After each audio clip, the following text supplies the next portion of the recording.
Hello, my name is Ryan, and currently enjoying the ground. It's a beautiful thing.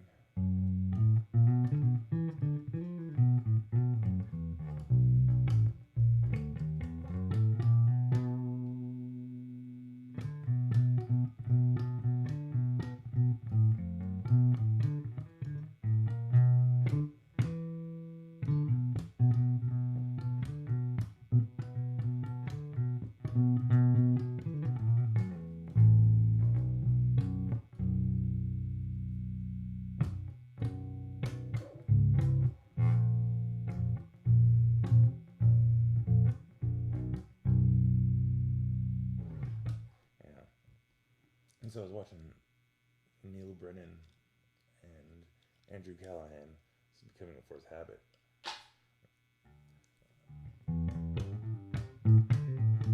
And oh, that was such a good interview.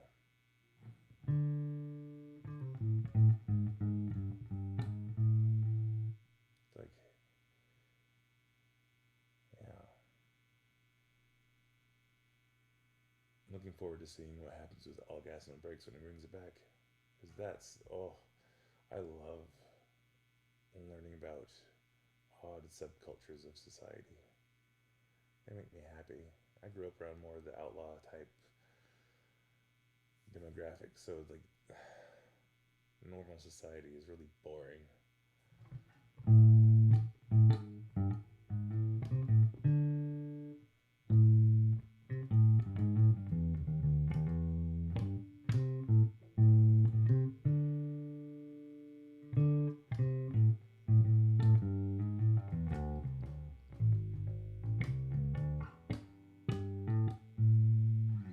Like a lot of people who grow up in more interesting environments, if you don't end up figuring out a way to be successful with your weirdness, or live through all the drugs and debauchery,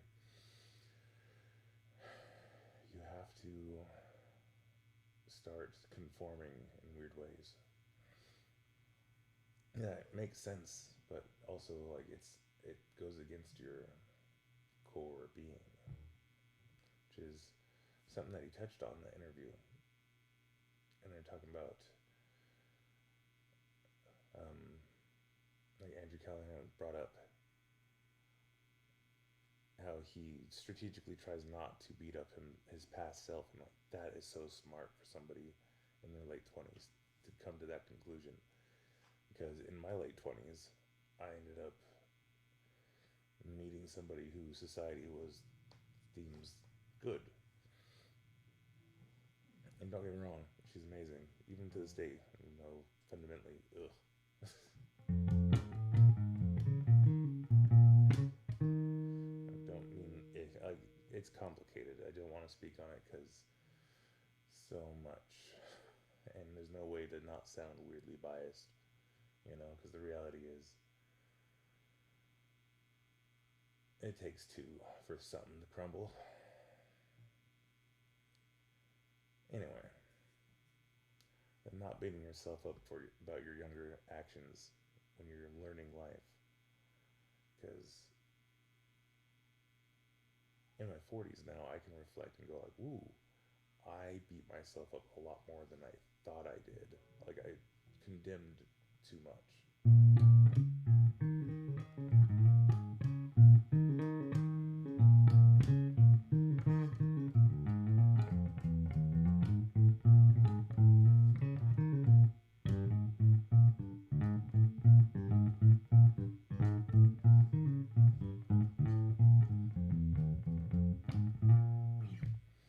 And yeah,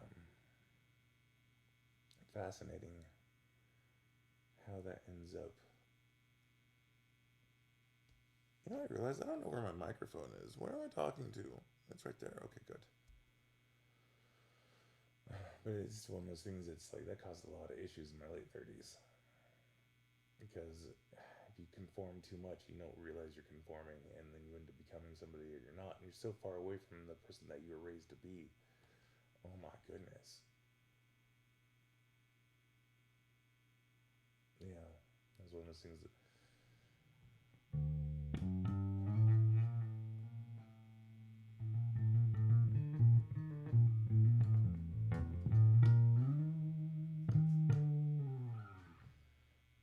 thinking in the Carl Jung having the artist personality type, and the reality is most people don't support anything artistic, and it's that lack of support that causes most people to fail, when the reality is the people that end up succeeding with their creative endeavors basically tell everyone to piss off and continue on anyways.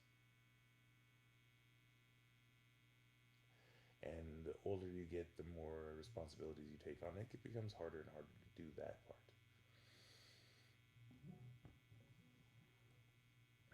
But it also ends up becoming kind of a requirement if you shame yourself, especially if you had a lot of fun.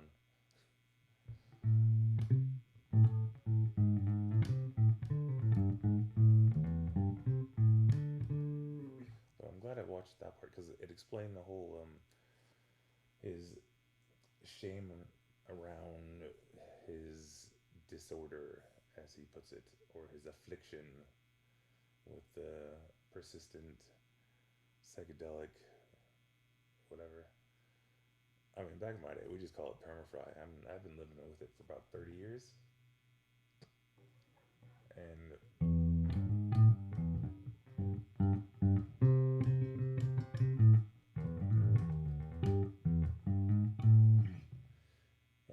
yeah, I enjoy it.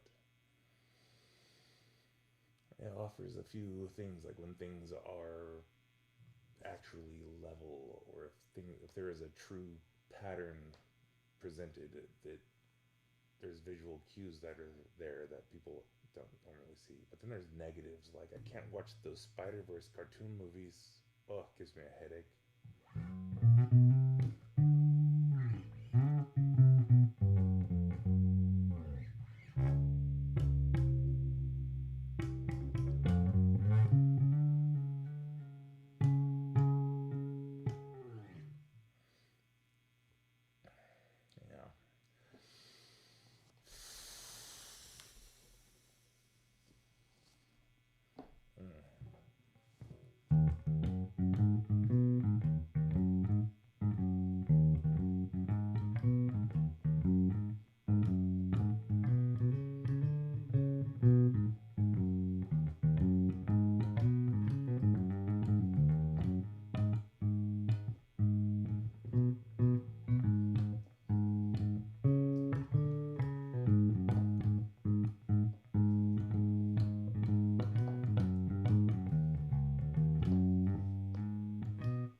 That's fun.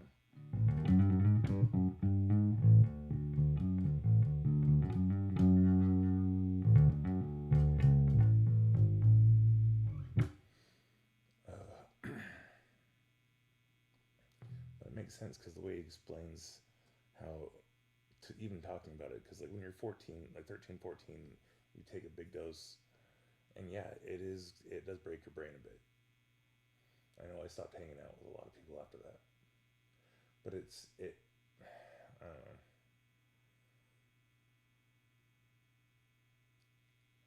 I didn't really have the shame over it, but you can't talk to it, especially if you're like in this society that we lived in. People do throw a lot of shade, and yeah, but like I view it more of, it's a pro, like, and Andrew, if you see this, let me know, because there are ways to turn it off. If you really feel like you're afflicted by it, like in my mental health journey, that was prescribed something that turned that shit off in a heartbeat, and I hated it. It messed with my night vision too much.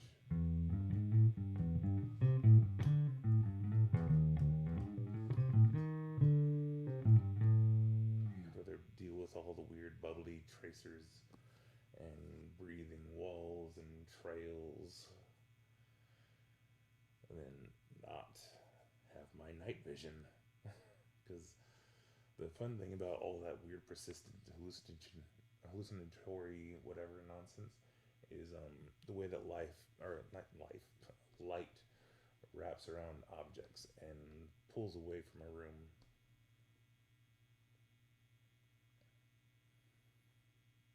And it almost like it holds on. It's almost like all the molecules hold on to light for just a couple seconds, just enough to where it's like I turn off the light, and before the eyes shift back to where it's like, I can't see anything. It's like, ooh, I can see everything in X-ray for a second, or inverse. And it's enough to like make a map of where I'm going, so I don't trip, you know, a little more than I already am.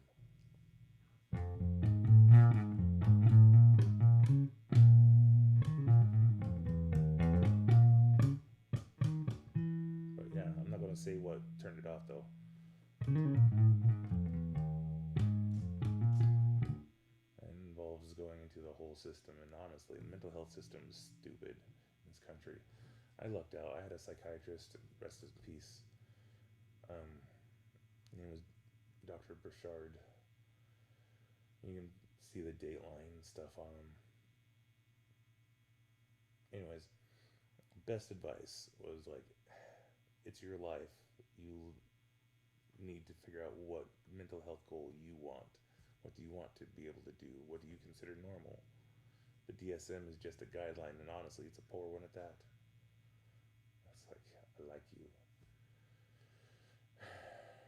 Yeah, he was amazing. He's the one who looked at it from a different perspective. Turned me on to genetics so I can look into gene theory and stuff. I actually talked with my regular therapist to see how his works were doing in conjunction with hers. Nobody does that.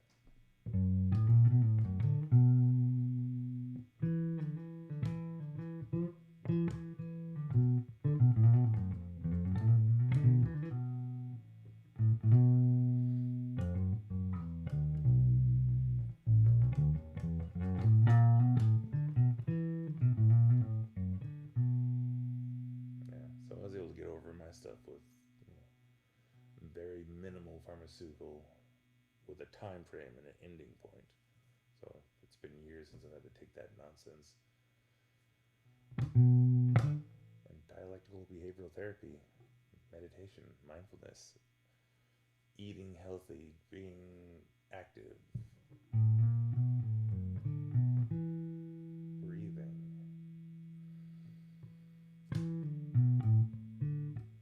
Prioritizing my own health.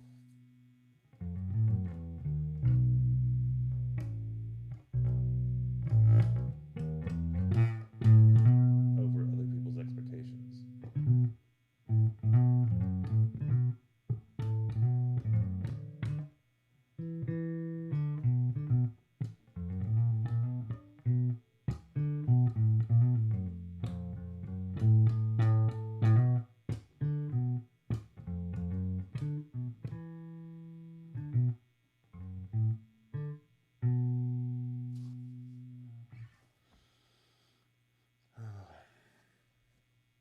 Okay, my feet are starting to get tingly.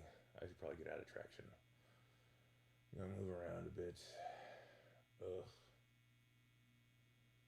I'm hoping to get it back to where I was Monday. I just overdid it on Tuesday.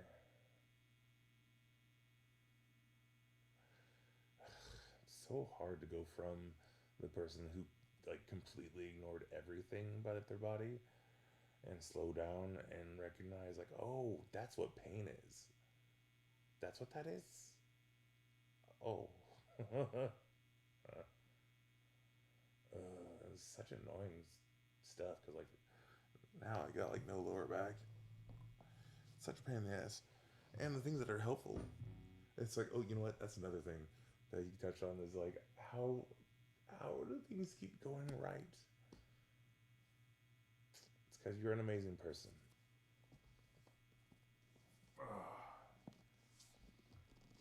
That's what I've told myself because there's so many people, and I've sat back and asked or lamented at my existence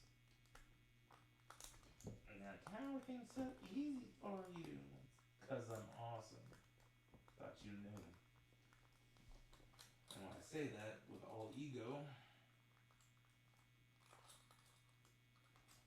I mean that.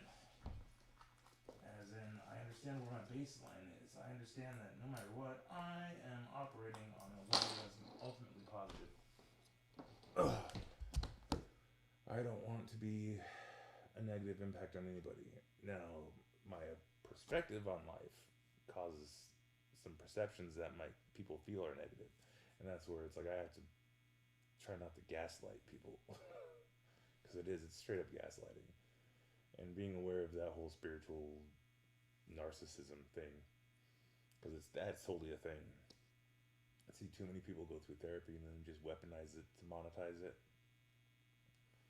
Ugh, idiots. Oy. That's my own ego talking. But when it comes down to it, yeah, I can sit here and fact check. Oh, that feels so much better.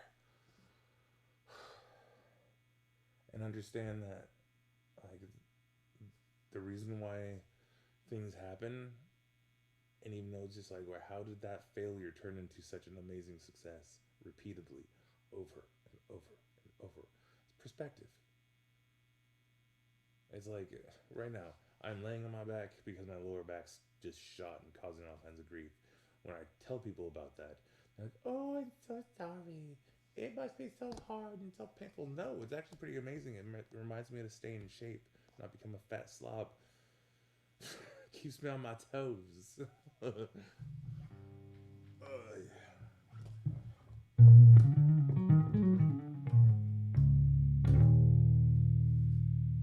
you know what? I actually just found some pictures the other day of when I was 365 pounds, about, 6-7 years ago?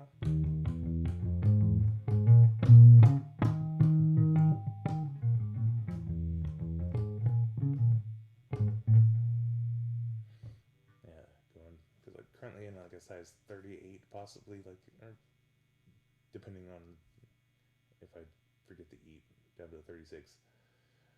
But from a 46, it's a pretty amazing picture comparison. But again, it's just like one of those things. It's like every time something bad happens, it's like, nah, it's awesome. It's just finding the awesome in it and enjoying it. And it's like, it's funny because like I recognize why people go like, oh my goodness, I'm so worried for you. And it's like, it's because you worry about money. You don't worry about your happiness. I'm happy.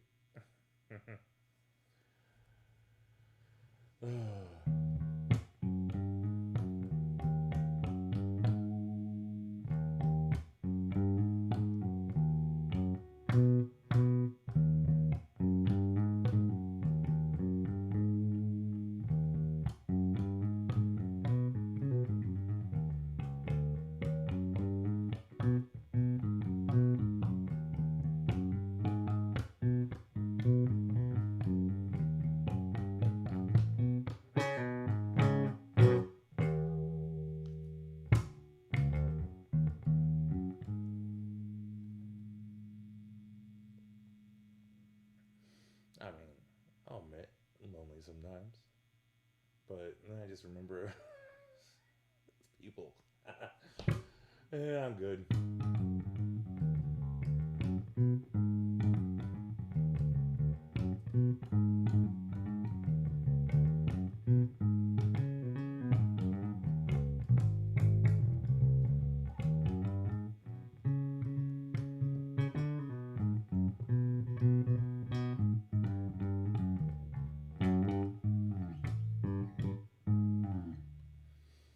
Yeah. Yeah. It's like every time it's like, you know what? It might be nice to have somebody in my life. And then I remember people. People suck. At least in this country. In this county, at least. I don't think I've actually met somebody who's worth thinking about at this point. Ugh.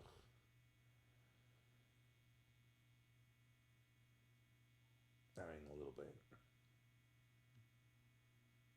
I have an interesting a conversation the other day with someone. It's weird when you have a conversation, you completely lose track of what you're doing.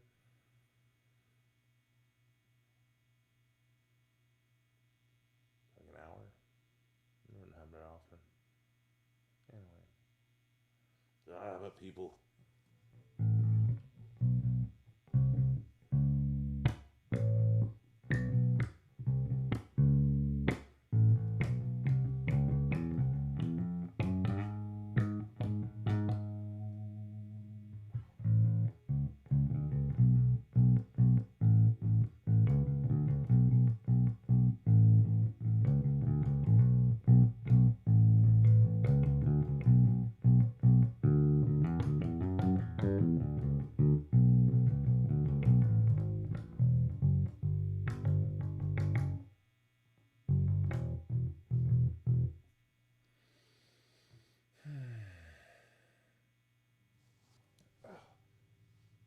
Okay. Oh, I should get up. Oh. Ow. Bridging is good.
Ow. Oh, there you go. Oh, yeah, that's right, I'm recording. I should probably stop. I hope you enjoyed.